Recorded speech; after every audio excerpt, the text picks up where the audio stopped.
السلام علیکم۔ وعلیکم السلام۔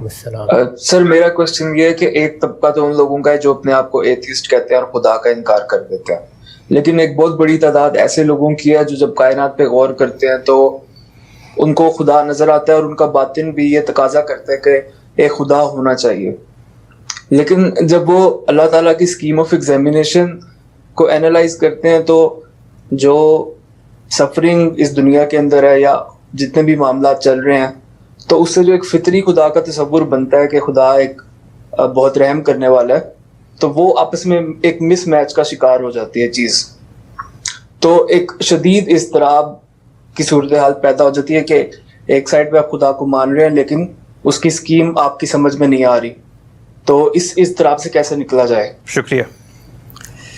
دنیا میں جب کوئی چیز سمجھ میں نہیں آتی تو اس میں نکلنے کا ایک ہی طریقہ ہے، اور وہ یہ کہ آپ اس کو سمجھنے کی کوشش کریں، اس لیے کہ نہ نیا خدا بنے گا نہ نئی دنیا بنے گی، وہ ایسی ہی ہے۔ جب ایسی ہے تو پھر یہ سمجھنے کی کوشش کرنی چاہیے کہ اگر اس کائنات کا کوئی پروردگار ہے اور عقل کہتی ہے کہ ہونا چاہیے، تو اس نے یہ اسکیم کیوں بنائی ہے؟ یہ اسکیم ہی ہے جس کی وضاحت کے لیے اس نے اپنے پیغمبر بھیجے ہیں اور بار بار بھیجے ہیں۔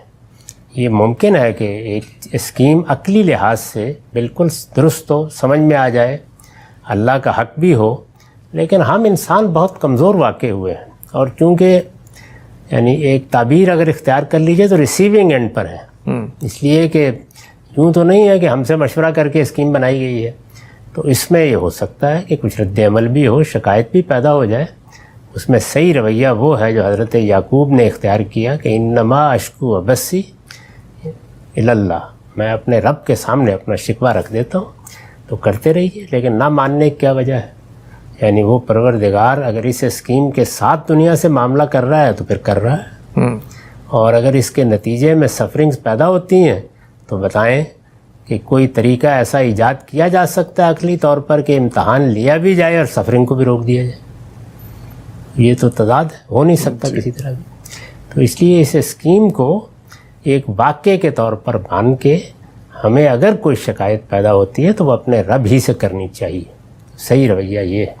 حضرت یعقوب کے بیٹے کے ساتھ جو معاملہ ہوا، خود بھائیوں نے کیا، بیٹا بہت محبوب تھا، تو اس میں وہ روتے بھی رہے اور اپنے پروردگار سے شکایت بھی کرتے رہے، لیکن کس اسلوب میں کرتے رہے؟ وہ میں نے قرآن کی وہ آیت آپ کو بتائی ہے۔ تو ایسے ہی دنیا کے اندر بھی جب تکلیفیں دیکھتے ہیں، مصیبتیں دیکھتے ہیں، تو اپنے رب سے محبت کا شکوہ کرنا چاہیے، نہ کہ اس کو انکار کا بہانہ بنا لینا چاہیے۔ سوال یہ ہے کہ اگر آپ نہیں مانیں گے تو کیا کریں گے؟ دنیا سے نکل تو جائیں گے نہیں۔ تو اس کائنات کا پروردگار جیسا ہے اس کو ویسا ہی مانیں، اس کی شخصیت، اس کی صفات میں سے کوئی چیز یا اس کی اسکیم میں سے اگر ہماری گرفت میں نہیں آتی تو عاجزی کے مقام پر کھڑے ہو کر اسے سمجھنے کی کوشش کرنی چاہیے۔ ٹھیک ہے سر، بہت شکریہ۔